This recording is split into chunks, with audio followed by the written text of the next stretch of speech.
YouTube Nation, Mayfit TV, aka Me TV, aka exercise your right to vote. I know I did today, and I'll tell you what I voted for. I voted for the Philadelphia Eagles to not play another snap, another play of football for the rest of the season. I mean, don't get me wrong, I know I'm not going to win on that, but somebody had to vote on it, right? I mean, seriously, but you know what, guys? That was an absolute travesty what happened out there last night. Before I get started on football, though, I do want to talk about is the election. Now, guys, for those and girls, for those who don't know, the election day and the day after is usually my worst days of the year, okay? It is. I mean, outside of tragedies or personal loss or whatever, it's my worst days of the year. Why? Because you got a bunch of fucking idiots out there voting. That's why. You got a bunch of fucking idiots. And I'll put it like this, all right? Started last night on Twitter. There was people who said that you should vote for Obama because he's black, all right? And then you have people who said you shouldn't vote for Obama because he's black. Come on, man. This is not the reason why you vote for a president. What is wrong with y'all?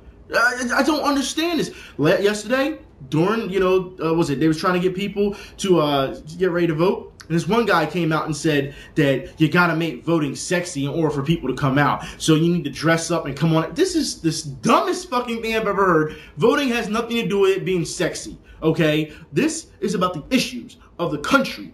You don't need to make it sexy. It's stupid. You have to educate yourself. I can't believe that I'm seeing these type of things go on. I'm telling you, people, all right? Last night it started, and I know throughout today and tomorrow we are going to see some of the most outlandish statements that you're going to see from the media down to regular people. That's right, when it comes to, like, on Twitter, it's going to get worse. I've already retweeted a couple things on Twitter of what's going on. Media coming out and saying that there's black guys, they're sitting at the polls trying to intimidate people and they little buffalo stands. Get out of here with this old bullshit, man. Stop, media. When all else fails, drop the race card, right? Look, let's get something straight. If you were voting today because you don't like the color of someone's skin or you don't like the other guy's hair because it's too big or whatever, that is petty, all right? It is a personal vendetta. It is petty. That's not what voting is about. That's not. You are doing a disservice to your country by voting the way you are. Now, if you're voting because you saw, the 3 debates? You're a fucking idiot, all right? Because they didn't cover anything in those debates. They barely covered anything. They didn't even go into specifics. It's up to you as an American citizen to go and do the research, to read the policies, the laws, understand what works, not what's best for you, but what's best for your country. That's what it comes down to. Don't give me this bullshit. And black folks, I'm telling you now, because they already putting you under the gun already. If you act like you did this year, because we don't know if the president's going to win. If Obama wins, all right, whatever. Don't act like you did in 2008, all right? Don't act like that. And I'll tell you what, you had people out in the street afterwards, oh, we won. You didn't win a fucking thing. You understand that? You didn't win anything. He won something, you didn't. Y'all was walking around here like y'all own the damn world. You had guys out in, down south, act like they was damn near raping women. Partying. Obama won. We won. Let's party. You gotta be kidding me. The next morning, I was on the train and you people were acting a fool. Obama, bitch. Obama, bitch. You gotta be kidding me. That is not the way you act when you elect somebody and he wins.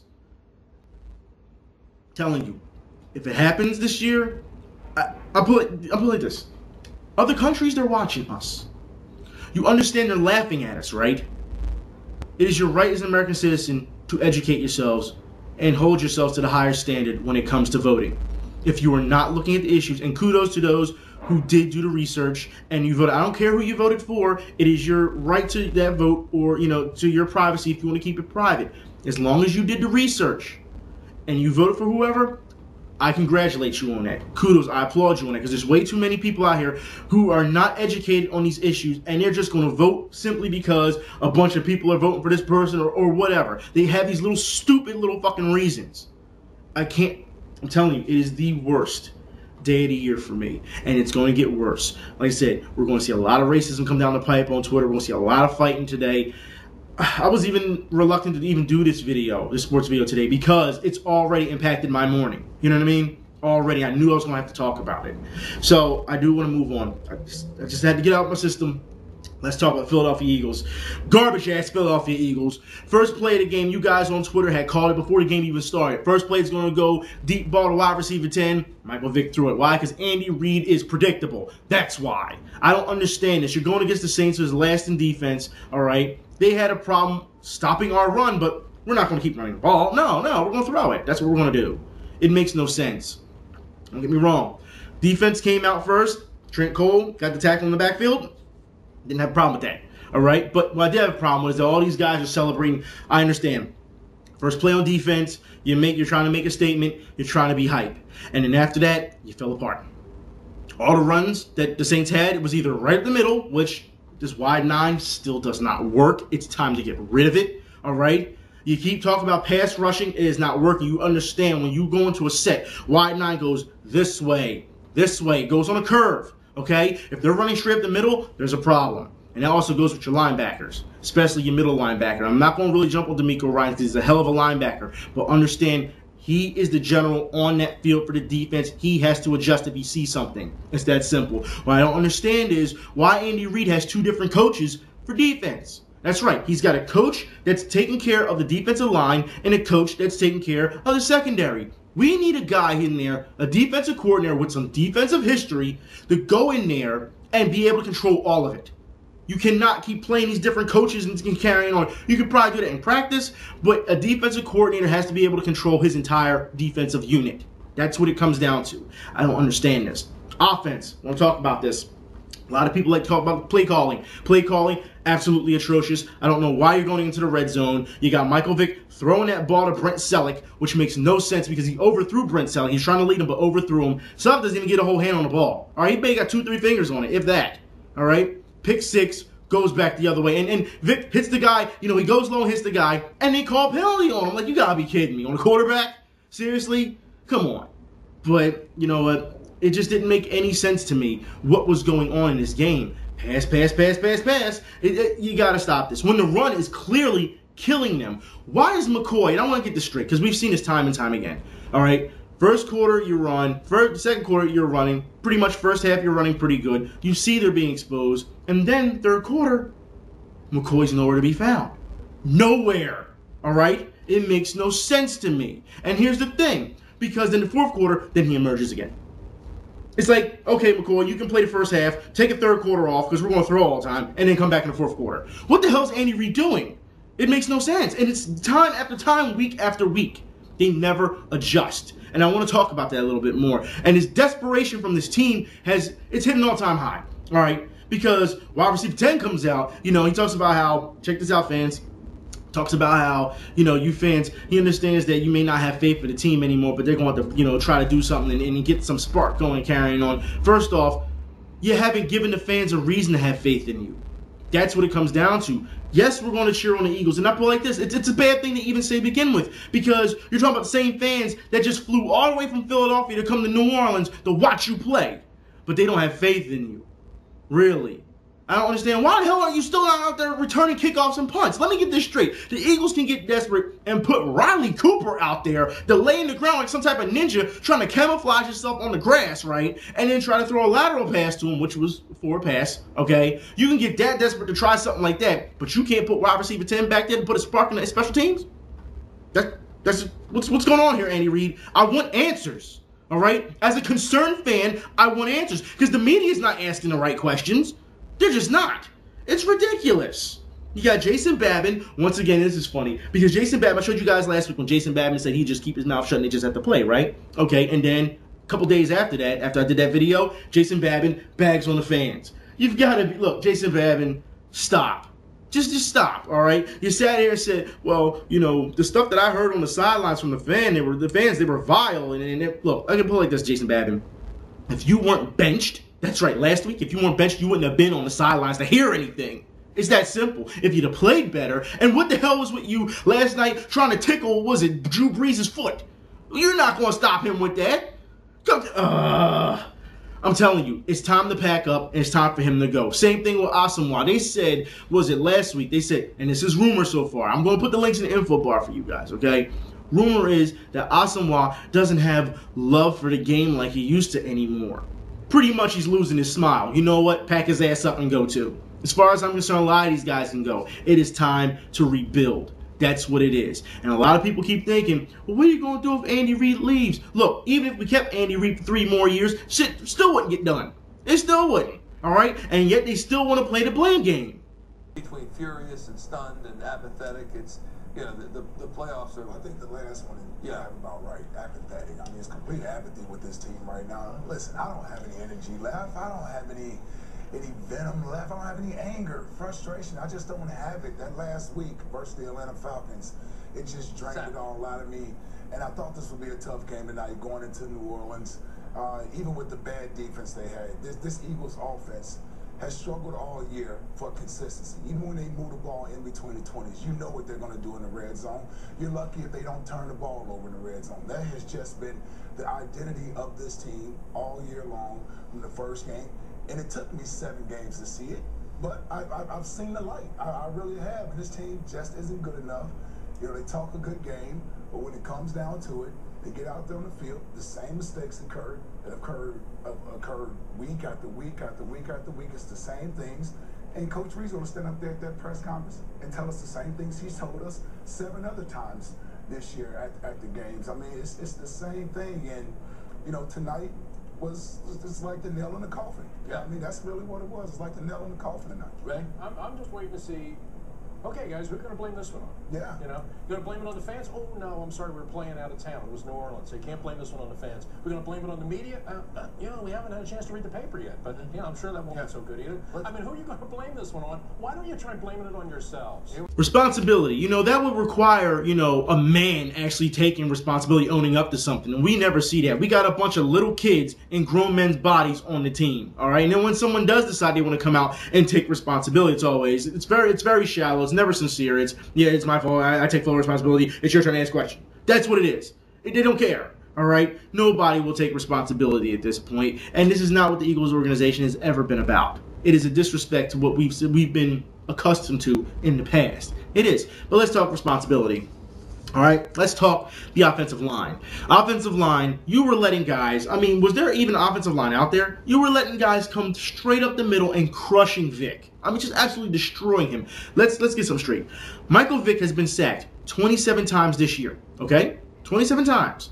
Last year, in total, he was sacked 23 times. We still have 8 games to go. You understand that? All right, before anyone says, oh, well, Jason Kelce is hurt or whatever, understand when Jason Kelce was healthy, Michael Vick was still getting hit and sacked. It doesn't matter, all right? This offensive line is an absolute joke. It's time for them to go. It is. And this falls back on the coaching because Andy Reid went out and got these guys and said, hey, you are the guy that we're going to put on the offensive line. That's what it comes down to. I don't care if you're a rookie, and I told you guys years ago, if you're trying to put rookies out there in the fire, it goes to show you that you have you have an inability to coach. That's what it comes down to. They better play up to their potential. Yes. Because you're going to take a rookie who's never been in the NFL and let them play up to their potential. Really. So you're trying to tell me they should just hit the ceiling automatically. You got to be kidding me, Andy Reid. It is horrible. All right? And I want to talk about the coaching more. A lot of people like to talk about the play calling and like to talk about, you know, Todd Bowles or Marty Warningweg whenever they make these calls, their bad defensive setups. Understand, this falls back on the head coach. You have to understand, regardless of what is called, Andy Reid has to green light it, all right? He has to. If he says, hey, I want to call pass play, Andy Reid has to say yes or no because Andy Reid is the head coach. It is his coaching staff. You understand that? I don't understand it. So if you're going to blame Marty Morningwake, you got to blame Andy Reid. If you want to blame Todd Bowles, you got to blame Andy Reid. He is in charge. He is saying okay to these things. It's that simple. It's obvious a lot of people don't understand how football works, and that's sad. It really is. But yet they want their opinion to matter. I don't understand this. All right? But it seems like the play calling is getting worse and worse. And we all know it's becoming predictable. Like I said, you guys, like I said earlier in the video, you guys had, you know, you knew that wide receiver 10 was going to get that pass. And now it seems like the mainstream media are starting to catch up to us now and say, yeah, it is starting to become predictable. It's the same touchdown Celtics scored against the Steelers. It's the same touchdown they called back against the Detroit Lions. It's a double tight end stick. I mean, we've seen it. And if I know that play is coming down there in that formation in the red zone, so do the Saints. I mean, run the ball. Run the ball in the end zone. The thing about the Eagles coaches, and I don't know if this is going to come as any great epiphany to them, but They think that they're one step ahead of the other guys. They think they're really creative with a lot of the stuff they do offensively. And in fact, I find them very predictable. I mean, Ike's talking about the pattern they ran down there. It's exactly the same pattern they run, double tight end pattern. They've run that before. It looked to me like the Saints were sitting on it all the way. Another perfect example was they went to the split backfield one time in the game. Every time they go to split backfield, I said the same thing. It's shovel pass. Every time they go split backs, it's shovel pass. They go split backs, shovel pass. Doesn't get any yardage. Big surprise? No. If we know it, don't you think the guys on the other side of the ball know it? Yeah. So I find in many cases, I find their play calling puzzling in the way they call it, but I also find it very predictable in many ways. Yeah. So the Eagles coaches stick to a philosophy. They never look outside the box. They stay with that philosophy, and they're pretty much arrogant. That's what it comes down to. We know what we're doing. That's it. If the coaching staff is like that, no wonder the players are like that as well. Don't you understand where this once again, it all comes from Andy Reid. You have to understand that, guys. All right? It's sad that something like this is happening, but it is. And I need to ask this question as well. All right?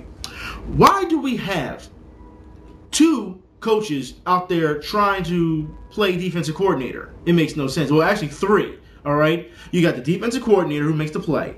You have the defensive line coach who's only taking care of his defensive unit, and then you have the secondary coach who's only taking care of his secondary unit. Why do you need three coaches for this? As a defensive coordinator, you need somebody who's had some serious defensive coordinating experience, and they say, okay, you got your line coach, you got your secondary coach, but that's only for training camp or practice. You understand? That's how it works. It's only for that. You don't bring that into a real game. No, they'll chew you out for not doing your assignment on the sideline because that's what you're supposed to do. But a defensive coordinator is supposed to take care of his entire unit. Entire unit. It is ridiculous that we see something like this. All right? I'm just saying.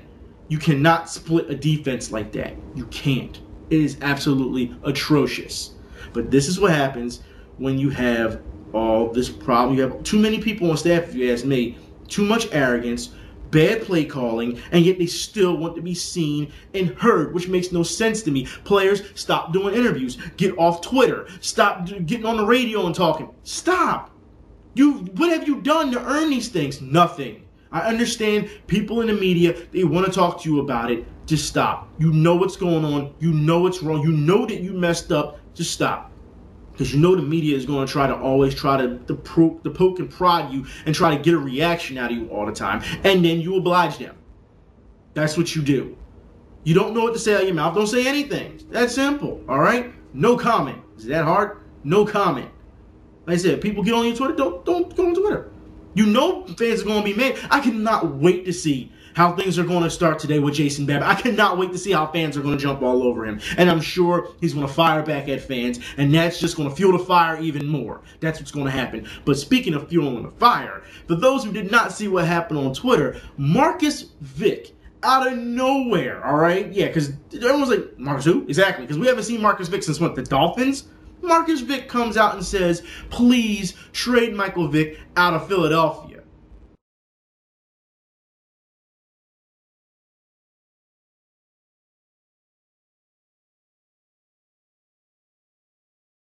Now, the reason I'm showing you these tweets from Trey Wingo on a radio station is because, check this out, football fans retweeted what Marcus Vick said a half hour before the mainstream media picked up on it. That's right, a half hour. They came along and was like, oh, we got it first, it's an exclusive. No. And you fans, you have every right to be mad at the radio stations and mainstream media for it because you said it best. We found it first fan-wise, and then all of a sudden they want to come and try to take all the glory like they found something. Absolutely horrible that the media has to try and keep up with fans. But that's not all right? Because then afterwards, when Marcus Vick was getting so much heat, he deleted the tweet. That's right, but it was already out there for the world. People had already had it, so it didn't matter. He deleted the tweet and then proceeded to backtrack on why he felt the way he did.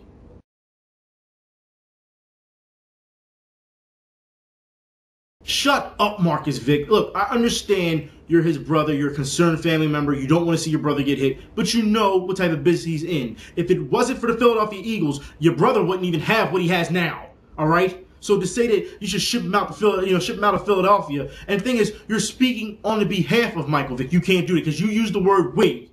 You use the word we, not I. We. That's what you used. And it was sad because this is during the time Michael Vick is playing football. He's putting it all out there. And then when he got into the press conference, afterwards, that was the first question that was fired off at him, meaning he was caught off guard. And that, I'll say, is unfair because he did not know what was going on. His body language said it all. And as far as I'm concerned, you're lucky you weren't next to him, Marcus Vick, because he would have probably smacked the shit out of you. All right? You don't say things like that. But you go on to, oh, Nick Foles, who's this guy anyway? So now you're just going to bag on a rookie, huh? That's what you're going to do. Look, if you haven't been paying attention to Eagles football, obviously you haven't if you've been talking about Nick Foles, all right, and saying who is he, you haven't been paying attention.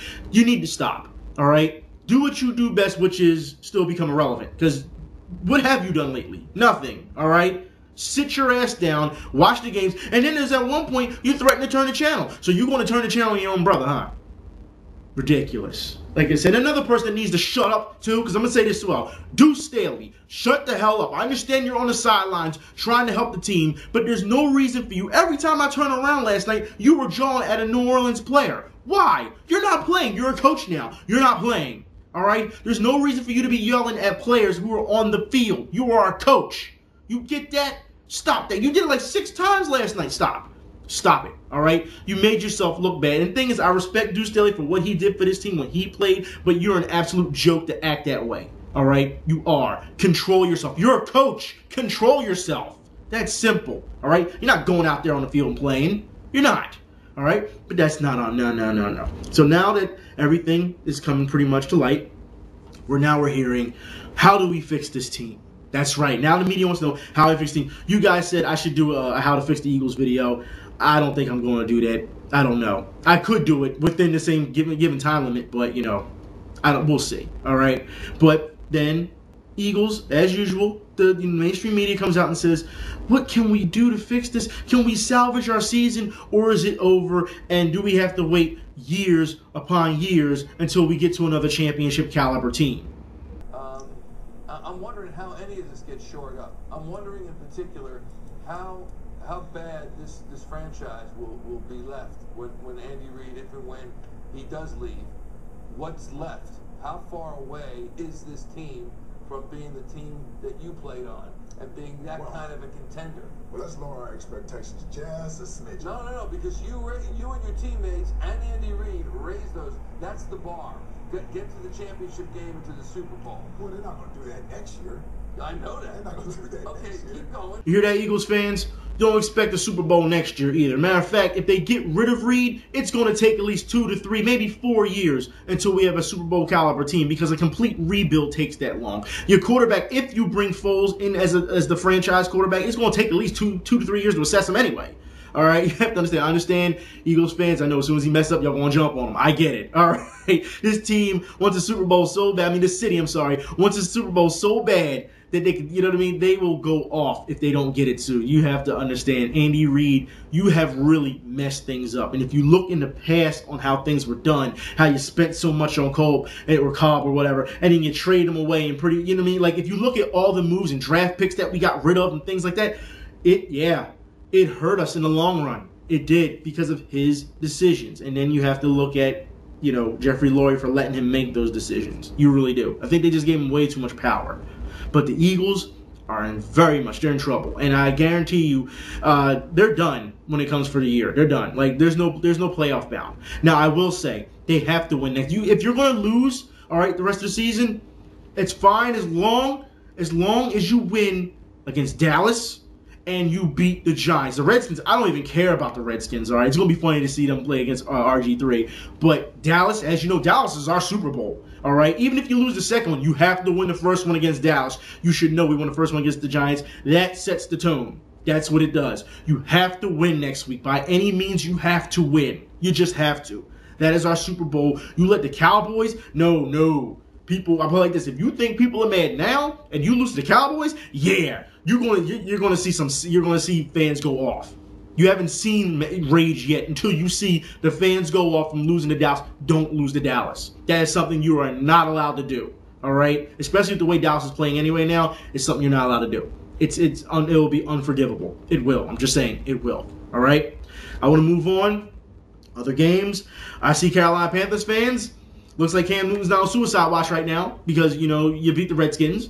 All right. right? I mean, still, there's no reason to be really happy. I get it. You guys are now you're 2-6, and yeah, it's just not going well for you guys. I play this by the end of your season. Someone's going to have to go, and I think it's going to be your coach. Your coach has to go. Chicago Bears fans, we talked last week about how bad your team played, even though you won, but it was a horrible display. You came back guns blazing this week, all right? Very proud to see the Bears do their thing. They look great. I will say I am sad to see Tennessee get beat that bad, though. Tennessee, I don't know what's going on out there in Tennessee. There is no reason you should be losing like that. I mean, a loss is a loss, but damn. I mean, that's just a bona fide ass kicking. I don't even understand that one. I really don't. It's just there's so many games. Denver Broncos fans, all right, I get it. Peyton Manning, you love him. Cincinnati tried. Andy Dalton, I don't know what to make of this dude. I really don't. I don't know what he's doing out there. I don't know what he plans on doing for the rest of the season. But they're already, your coach is already jawing at him already. You just are this is going to get worse than what it is. Raiders fans, I feel bad for you too. And now that we're in week 8, I think we're getting ready to go on week 9. I guess I can ask you Raiders fans again. Where the hell did you put Nnamdi Asomugha? Because that's not the one we have. I'm just saying. We in week 8 now. I'm asking you again. Just saying. All right, Raiders fans. Giants fans, you lost to Pittsburgh. It's not that big of a deal since you're pretty much running away with the NFC East right now. All right. Pretty much the Eagles and Cowboys are playing for second place, which is just an absolute tragedy. Giants fans, I don't like Giants. Y'all know how I Giants, but I'll put it like this. I'll take the Giants over the Jets any day. Jets fans, y'all, I don't even understand it. Just tank the rest of the season. Go get yourself a real quarterback. That's what you need to do. Because Sanchez or Tebow isn't going to get the job done. And the media keeps talking about Tebow. Well, he needs to be traded now. Look, Tebow had a chance to go to Jacksonville, and he didn't want to go to Jacksonville. He wanted to come to New York, all right? He's pretty much a walking ad. That's all he is. Because if you put him in as starting quarterback, he's not going to do anything. Y'all knew this already. So I don't even know why I have to talk about it. Guys, I'm telling you. Oh, also Steelers fans, you played a good game against the Giants. I thought that we would see a little bit better play in Roethlisberger. I know you're like, what? Roethlisberger? Yeah, I thought that I would see a little bit more. Ben is still that type of guy that it takes a while to get used to. It just is. He's just a big guy. He extends plays. That's what he does. All right? That's what he does. But understand, without your running game, Ben is nothing. He just isn't. He's just not. He's not. All right? I'm just saying that. And also, I'll put it like this. Saints fans, congratulations. I didn't say it earlier in the video. Congratulations for the way you played. I don't think you're out of the fire yet. I think that, the next team you play, they're not going to let you steamroll them like the Eagles did. All right? But it is a start, okay? I still think that once Sproles come back, because if y'all had Sproles this game, last night's game, I think it would have been worse. And if Drew Brees didn't fumble that ball on the red zone, it would have been worse for us. But anyways, congratulations, Saints fans. I'm not going to, get mad at y'all. Ravens, they won. We know how that goes. I don't think I really need to say much. From hearing a lot of Ravens fans been contacting me, and some friends too that are Ravens fans. Very concerned about defense. Very concerned because Ray Lewis is gone. Very concerned that Terrell Suggs is trying to come back early. I don't know how that's going to play out. I really don't. We don't know if this guy is going to rush it too hard and re-aggravate something. We don't know what's going on. But you guys won. That's what it is. Cleveland Browns fans, you guys have so much of a ceiling that it's ridiculous. It is definitely your coach. Your coach, yeah, something wrong with your coach, all right? You got the talent. You're a young, fresh team. You can get the job done, but your coach makes way too many mistakes. I don't understand it. It's like I said, and I talked to some of you guys on Twitter yesterday about it, and it almost falls to the same philosophy that the Eagles do, especially since you got Brad Childress, and yeah, trust me, if you know what's best, stay away from ex-Eagles personnel. Just saying.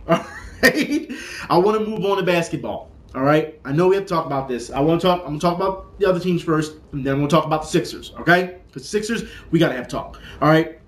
So, Lakers fans, congratulations. You beat Detroit. I don't know if that's saying much. Detroit fans, I see you guys have been getting spanked as of late.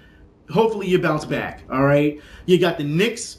You know what? I'm going to save the Knicks. I'm going to talk about you guys. The Nets. The Brooklyn Nets. Yeah, that's what I'm calling you, Brooklyn Nets, like everyone else is calling you the Brooklyn Nets.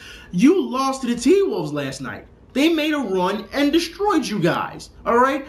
I didn't think that was even possible to happen, all right? The T-Wolves, look, we all know the history of the T-Wolves, all right? I'm still not sold on T-Wolves, but if the T-Wolves are kicking your teeth in like that next, there's going to be a problem. All right, there just is.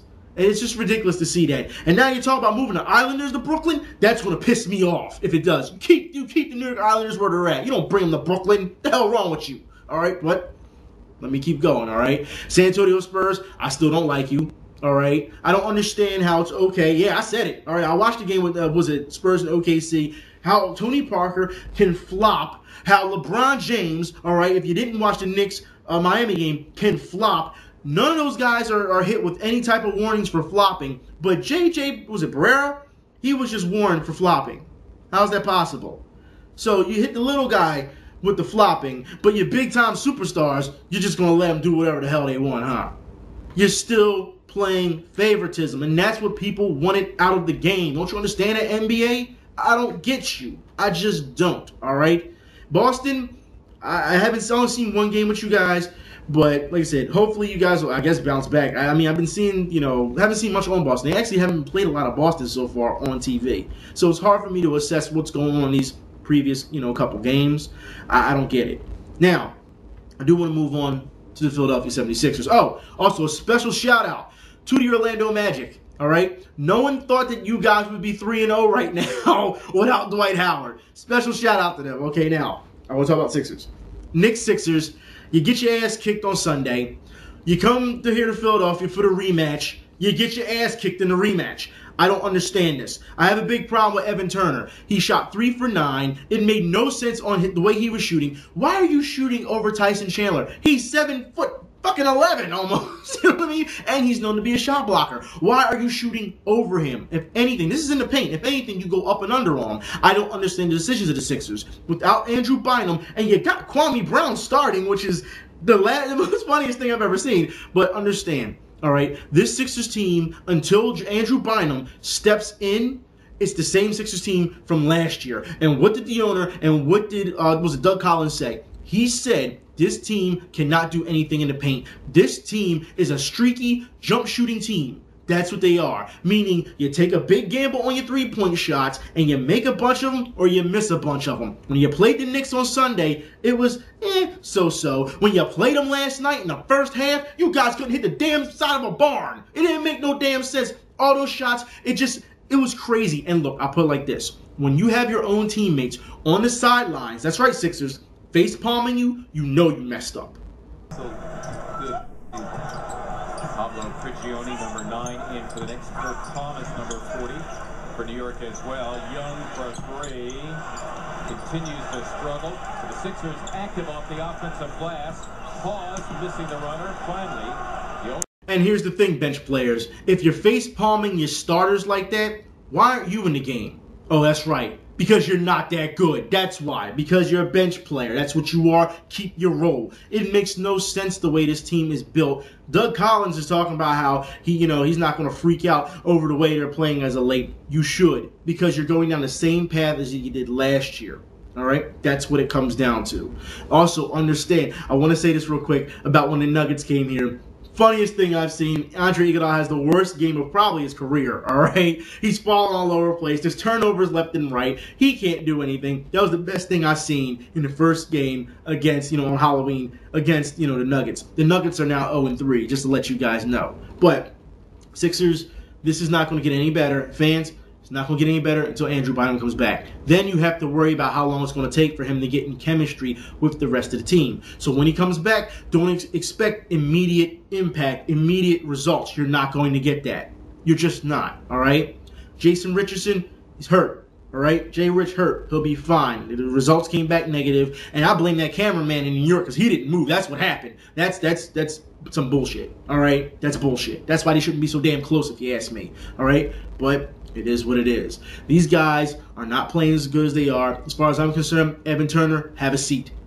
Warm the bench, all right? The way you've played in these previous games, it's uncalled for. Drew Holiday is showing that he can play. He is showing some leadership. I would just like to see some more aggression. And people are saying, oh, he's playing aggressive. I want to see more, all right? Without him, this team goes nowhere at this point. Thaddeus Young is trying his hardest, but when they start doubling down on him, on the block, that's pretty much it. All right, you have to understand it. The announcers, I put like this: Malik Rosenzumoff, There's times where they have been very fair, as opposed to last year where they were just completely biased. There's times they've been very fair, and there's times where they are absolutely biased. You cannot tell me that Royal Ivy did last night to J.R. Smith when he threw that punch was justifiable. It's not justifiable. J.R. Smith boxed him out the way you're supposed to box somebody out. And then when they got tangled up, he threw a little hissy fit, and then Royal Ivy threw a punch. And anyone who says he didn't throw a punch, well then guess what? Take it up with Malik Rose and Zumov, because they even said themselves he threw a punch, and then nothing was called. And there was no ejections. You throw a punch, you're supposed to be ejected, right? Okay then, that's all it comes down to. I'm just saying, guys. The Sixers, like I said, I'm looking more to basketball season at this point, even though we already know how this is going to play out for the NBA. But it's more, I guess because it's fresh, it's back, it's a little bit more appealing to me than, say, Eagles football. It just is. I love Eagles football, but you're watching it at this point now, you're setting yourself up for disappointment, or you're watching it just for laughs. Sounds familiar, right? Because I said it last year. Anyways, I'll talk to y'all later. Y'all be safe. I'm out.